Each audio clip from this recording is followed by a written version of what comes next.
don't hear. And we're live in 3, 2. What if the internet was banned?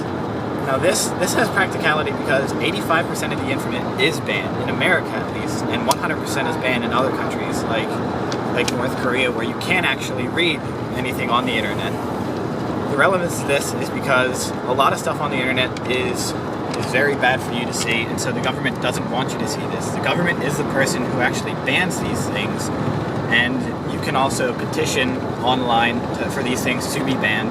So as an American citizen, you should pay attention to this because you have that power. Today I'm going to tell you about 3 things that can or can't be banned, and why they should or should not be. The first thing I'll tell you about is prohibition. The prohibition of alcohol was a 10-year ban that it made it so that you can't make or sell alcohol or things with more than 0.5% alcohol in them. The good in this is that there were a lot less people who would drink in fear of the government arresting them for it and punishing them. But ultimately, there was more bad than good, as it provided a very good trade for making bootleg alcohol and allowing them to make money that way. As alcohol is very addictive, a lot of people would end up trying to find ways to drink it anyways, or using like cough medicine, orange juice, bless you. And so the bootleg aspect of it was most people decided that they would get into that business anyways, just to make money from that. Another thing that was bad is a lot of companies that made alcohol exclusively could not make that anymore and went out of business as a result of it. People who were addicted to alcohol still wanted that addiction and would end up turning to either worse things or trying to find illegal ways to do it, or going through withdrawal symptoms and getting sick. And so the prohibition was ultimately impossible to ban and had severe consequences as a result. The next thing that I wanted to tell you about is the Anarchist Cookbook. The Anarchist Cookbook is a book that was written by a Vietnam veteran who was drafted into the war involuntarily, and he was also a supporter of peace, so he did not want to actually be there. The Anarchist Cookbook is about 250 chapters on instructions on how to make alcohol, how to make stuff like explosives, firearms, and stuff like that. It also tells you step-by-step processes on how to pick locks, break into cars, steal things from people, pickpocket. And so this is actually centered towards people who want to do these types of crimes. The author, after making this, did try and get it banned afterwards because he realized that he made a mistake. And so the good that this book actually does is non-existent.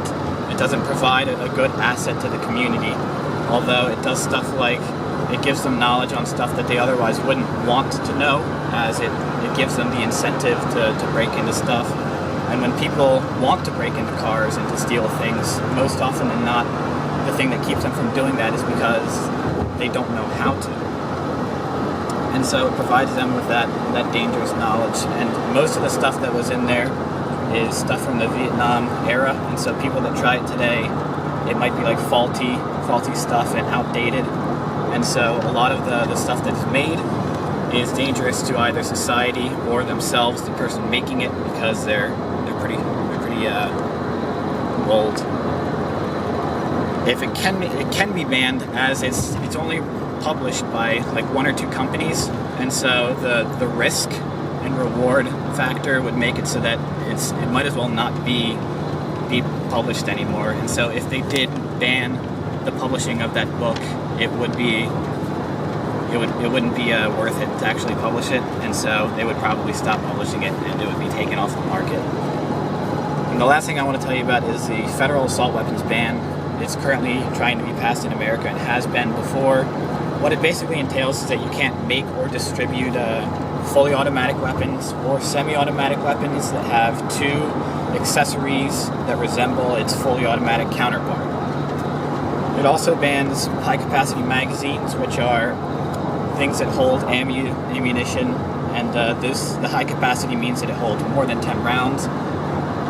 The good of that is that civilians will have a harder time trying to obtain these, and most often than not, you don't need them to hunt or use sport with, and so a lot of people use them to have massacres, and that would be harder to do without them.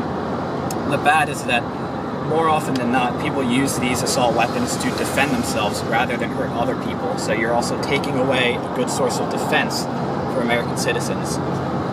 It also lowers the crime rate drop, and as when it was banned before, the crime rate was going down consistently, and then was lessened by the ban on this because people can't defend themselves as much. Altogether, though, it's very hard to ban, as all the current weapons are still out in people's ownership, and so those couldn't be deemed illegal as people have them now. 3D printers are now being invented and can manufacture most of the parts on a gun. The outlaws and people who belong to gangs and stuff will still have access to these over the black market, and so you're taking them away from mostly law-abiding civilians.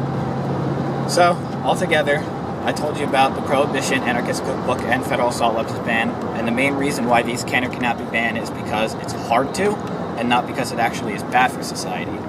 Again, you have this right to petition, and so it's your job that if you feel something should be taken away from society, to sign a petition against it. And so that's the importance of it. You can effectively take them away from yourself and the American citizens.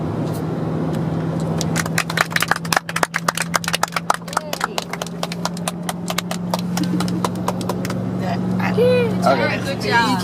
Right.